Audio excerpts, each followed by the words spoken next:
ஒரு சின்ன அதிகாரி ஒரு பெரிய தவறை கண்டுபிடித்தான். அவனால் அதை மட்டுமே பார்க்க முடிந்தது. கார்த்திக் ஒரு நடுத்தர அரசு பொறியாளர். சென்னையில் வடிகால் திட்டங்களை கவனிப்பவன். ஒரு நாள் அவன் கோப்புகளை பார்க்கும்போது ஒரு விஷயம் தெரிந்தது. தொழிற்சாலை கழிவுநீர் திட்டமிட்டு ஒரு ஏழை குடியிருப்பு பக்கம் திருப்பப்பட்டிருந்தது. அந்த முடிவை அவனுக்கு 3 நிலை மேலே இருப்பவர்கள் கையெழுத்திட்டிருந்தார்கள். அந்த சேரி மக்களுக்கு யாரும் இல்லை. குரல் கொடுக்க அரசியல் பலம் இல்லை. அவர்களுக்கு கார்த்திக் பெயர் கூட தெரியாது. அவன் இதை தடுக்க முடியாது, ஆனால் ஆவணப்படுத்த முடியும்.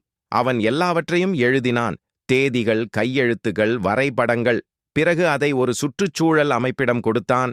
வேலை போகும் என்று தெரியும், ஆனாலும் கொடுத்தான். 6 மாதம் கழித்து விசாரணை தொடங்கியது. அந்த திட்டம் நிறுத்தப்பட்டது. கார்த்திக் பெயர் எங்கும் வரவில்லை. ஆனால் அவனுக்கு தெரியும், சக்தி இல்லாதவன் செய்யக்கூடிய மிகப்பெரிய காரியம் என்னவென்றால் உண்மையை மறைக்க மறுப்பது.